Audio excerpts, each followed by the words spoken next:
Assalamualaikum warahmatullahi wabarakatuh. Selamat pagi semuanya. Kami dari kelompok Auf Klarung kelas 11 IPS 1 akan mempresentasikan hasil kerja kami.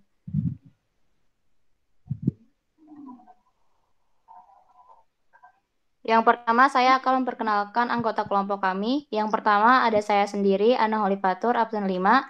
Yang kedua ada Ayu Nur Anissa, absen 7. Ada Laina Utsula, absen 11. Mudi Oktaviani, absen 14. Nadia Rahma, absen 19. Dan Revalina Harfiati, absen 30. Adapun materi yang akan kita bahas mengenai Afklarung, yang pertama ada definisi, yang kedua ada latar belakang, yang ketiga ada dampak, dan yang keempat ada tokoh-tokoh dari Afklarung. Yang pertama ada definisi. Jadi Aufklärung itu adalah suatu gerakan besar di Eropa yang terjadi pada abad ke-18. Gerakan ini telah memberikan kedudukan dan kepercayaan luar biasa kepada akal budi manusia. Maksudnya, di gerakan ini manusia diberi kebebasan untuk menggunakan akal budi dan pikirannya dalam memecahkan sebuah masalah, mencari kebenaran, dan menciptakan hal-hal baru demi kemajuan dunia. Nah, pada gerakan Aufklärung juga memiliki sebuah semboyan, yaitu Savere Aude, yang artinya hendaklah Anda berani berpikir sendiri. Setelah definisi, kita akan beralih ke latar belakang. Aufklärung atau Enlightenment dilatar belakangi oleh revolusi ilmiah, yaitu perkembangan dalam ilmu pengetahuan di mana metode ilmiah menjadi landasan dalam merumuskan persoalan dan solusi. Pada masa itu, Immanuel Kant merasa manusia masih belum yakin akan kemampuan mereka, maka ia mengajak masyarakat untuk berani dan bebas menggunakan akalnya untuk menciptakan sesuatu yang baru demi kemajuan dunia. Jadi pada masa ini tuh bisa dibilang masyarakat pada saat itu sudah mulai berpikir luas atau sudah terjadi pendewasaan pikiran. Jadi mereka tuh nggak bisa yang kayak percaya gitu aja. Mereka mikir kayak semua hal itu harus bisa dibuktikan oleh metode ilmiah. Metode ilmiah ini membutuhkan hipotesis, eksperimen, dan pengamatan. Sehingga pada masa ini muncul kebebasan berpikir yang tidak lagi terikat oleh kepercayaan dan tradisi Eropa pada saat itu. Hal itulah yang melatar belakangi terjadinya Aufklärung.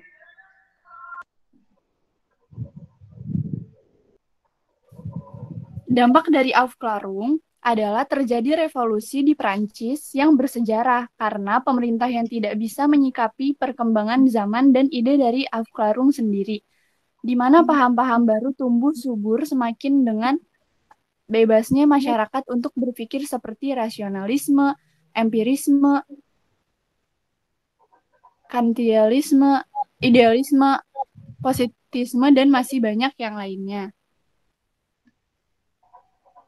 Berkembangnya paham liberalisme dan nasionalisme, Aufklärung mengedepankan dan memaksimalkan kemampuan akal manusia, kemudian mendorong munculnya berbagai ideologi baru.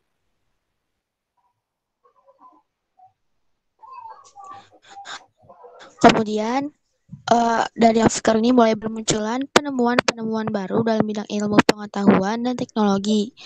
Aufklärung berhasil merevolusi bidang iptek di Eropa dan bermanfaat sampai saat ini.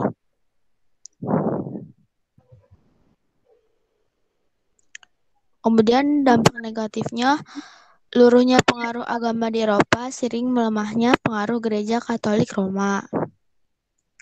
Para filsuf mengagungkan akal dan menganggap pengaruh gereja berdampak negatif, dan penyebaran ilmu pengetahuan yang semakin meluas sebagai negara jajahan Eropa, Indonesia juga merasakan dampaknya, dan hal tersebut terlihat dari penerapan politik etis oleh pemerintah kolonial Belanda. Kemudian ada tokoh-tokoh yang berpengaruh pada masa Aufklärung yang menyebabkan adanya paham-paham atau penemuan ilmu pengetahuan yang baru. Yang pertama ada Francis Bacon. Beliau merupakan tokoh awal dalam masa Aufklärung di Inggris. Menurut beliau, manusia harus berusaha sendiri untuk memecahkan masalah-masalah hidupnya dan tidak terus-menerus menggantungkan diri pada Tuhan. Nah, caranya itu adalah melalui penguasaan terhadap ilmu pengetahuan. Gagasan yang terkenal adalah knowledge is power, artinya ilmu pengetahuan itu merupakan jalan yang dapat dipergunakan untuk kemajuan kehidupan manusia. Yang kedua ada John Locke. Beliau dianggap sebagai bapak liberalisme. Pemikirannya tercermin dalam karyanya yang menjelaskan bahwa hidup manusia diatur oleh hukum kodrat dan tiap individu memiliki hak-hak yang tidak boleh dirampas darinya. Beliau juga membahas tentang pemerintahan suatu negara harus dibatasi oleh hukum-hukum tertentu agar pemerintah tidak merampas hak-hak individu. Jadi pemikirannya ini menjunjung tinggi hak asasi manusia. Lalu yang ketiga ada Isaac Newton. Kalau ini pasti udah nggak asing karena beliau ini berhasil menjabarkan hukum gravitasi. Beliau berhasil menunjukkan bahwa gerak benda di bumi dan benda luar angkasa lainnya diatur oleh sekumpulan hukum alam yang sama. Pemikirannya ini bukan hanya berkembang pada saat masa Al-Farung aja, tapi sampai saat ini juga masih sangat berpengaruh, yaitu tentang ilmu fisika.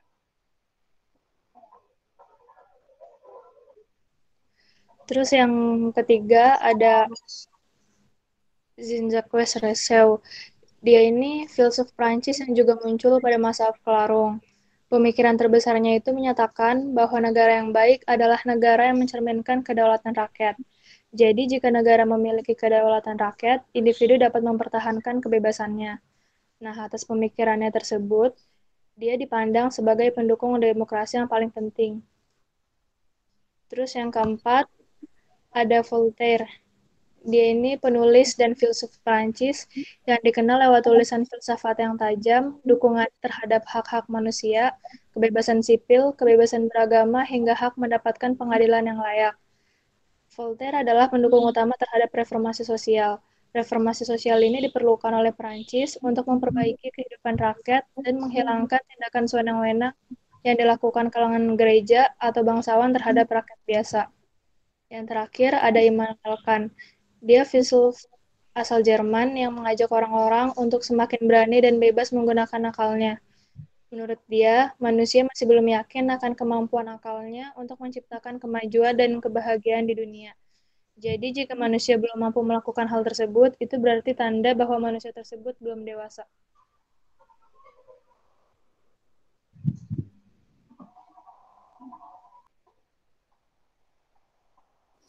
Sekiranya materi itu saja yang dapat kelompok kami sampaikan, sebelumnya kelompok kami akan menyampaikan kesimpulannya. Jadi kesimpulan menurut kelompok kami adalah perkembangan Aufklärung di Eropa merupakan titik balik dari abad ke-8. Pada masa Aufklärung, manusia mengembangkan ilmu pengetahuan dan teknologi dengan memaksimalkan dan mengedepankan kemampuan akal dan diri sendiri untuk memecahkan segala persoalan dalam kehidupan. Sekian dari kelompok kami, kurang lebihnya mohon maaf.